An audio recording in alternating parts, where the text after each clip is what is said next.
Perkenalkan, nama saya Mario Simanjuntak dengan NIM 2892170019.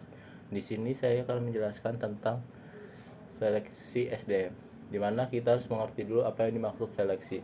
Di sini, seleksi merupakan sebuah usaha pertama yang dilakukan perusahaan untuk memperoleh karyawan yang kualifikasi dan kompeten yang akan menjabat serta mengerjakan semua pekerjaan pada perusahaan. Menurut para ahli dari Delioder pada tahun 1981, seleksi merupakan suatu proses ketika calon karyawan dibagi dua bagian, yaitu yang akan diterima dan yang ditolak.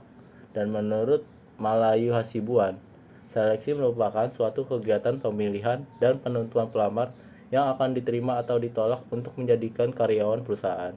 Seleksi ini didasarkan kepada spesifikasi tertentu dari setiap perusahaan bersangkutan. Tujuan dari adanya seleksi ini, menurut Niti Semito tahun 1996, di mana tujuannya itu dilaksanakan untuk mendapatkan the right man in the right place, di mana proses seleksi perusahaan harus mendapatkan tenaga kerja yang tepat di dalam posisi yang tepat pula.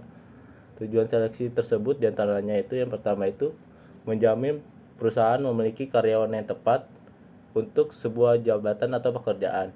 Yang kedua, memastikan keuntungan investasi SDM pada perusahaan. Yang ketiga, mengevaluasi dalam mempekerjakan dan penempatan pelamar sesuai minat.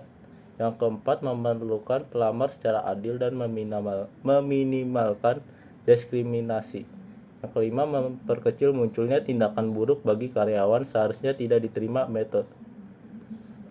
Nah, di sini saya akan menjelaskan tentang metode pengadaan seleksi.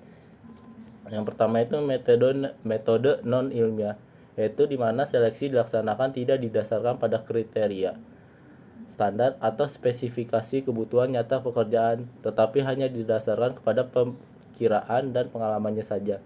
Seleksi ini tidak berpedoman kepada uraian pekerjaan dan spesifikasi pekerjaan dari jabatan yang akan diisi.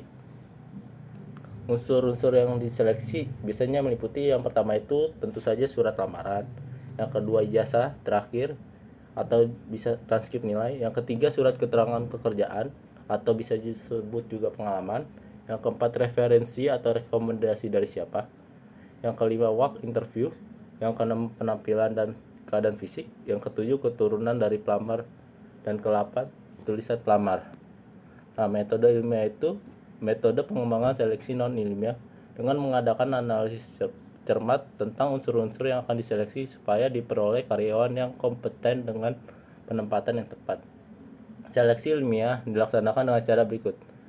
Yang pertama itu metode kerja yang jelas dan sistematis, yang kedua berorientasi kepada prestasi kerja, yang ketiga berorientasi kepada kebutuhan real, yang keempat berdasarkan kepada job analisis dan ilmu sosial lainnya, dan kelima berpedoman kepada undang-undang perburuhan.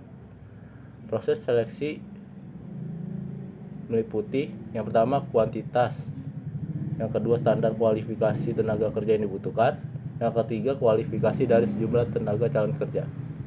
Sekian dan terima kasih.